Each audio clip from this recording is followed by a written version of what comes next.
फूल कुमारी। एक था राजा, एक थी रानी, उनकी बेटी थी फूल कुमारी।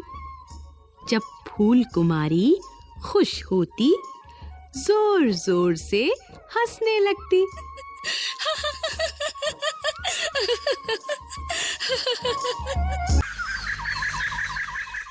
एक दिन फूल कुमारी राजा और रानी के साथ बगीचे में बैठी थी। तभी वो जोर जोर से हंसने लगी। ये देखकर राजा ने कहा, तुम ऐसे जोर जोर से क्यों हंसती हो?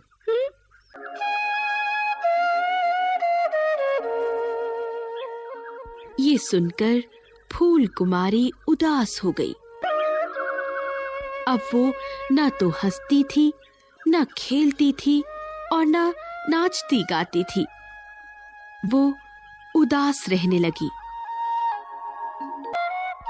अपनी बेटी को उदास देखकर रानी बहुत उदास हो गई। बेटी और रानी को उदास देखकर राजा भी उदास रहने लगा।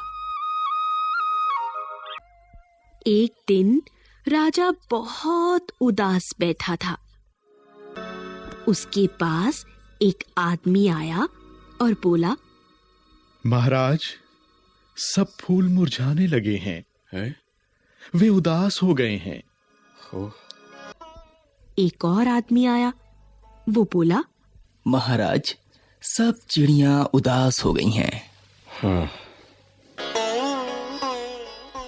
इसके बाद एक आदमी और आया। उसने राजा से कहा, महाराज, महाराज, सब बच्चे उदास हो गए हैं।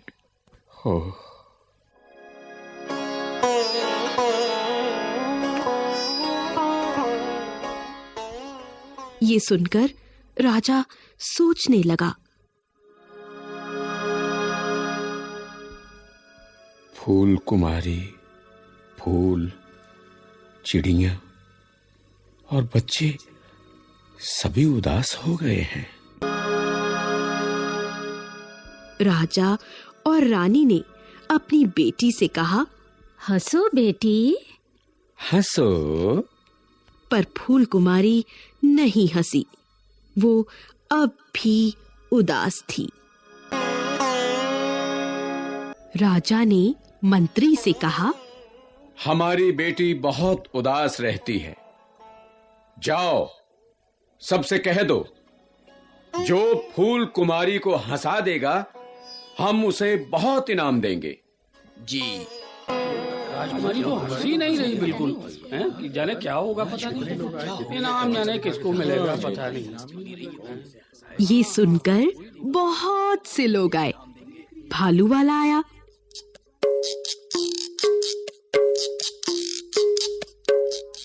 उसने भालू का नाच दिखाया।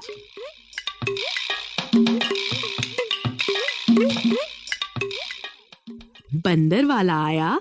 उसने बंदर को नचाया।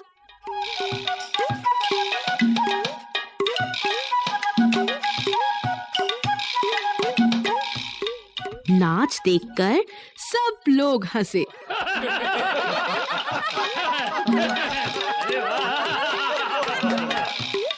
फूल कुमारी नहीं हंसी।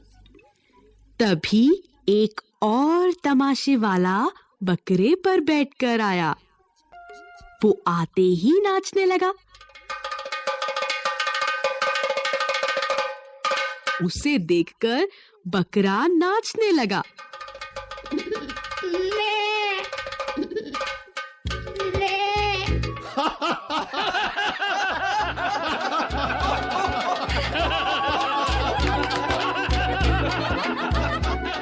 ये देखकर सब हंसे, पर फूल कुमारी नहीं हंसी।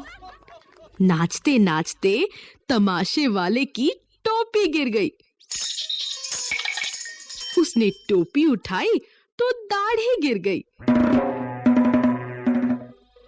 ये देखकर सब लोग हंस पड़े।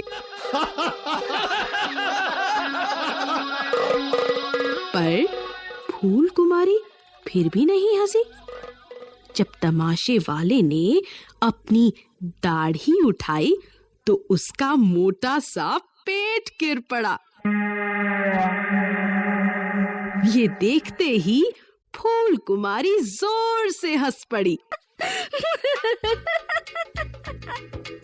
फूल कुमारी के हंसते ही फूल, चिड़िया और बच्चे भी चहक उठे। राजा ने तमाशे वाले को बहुत इनाम दिया।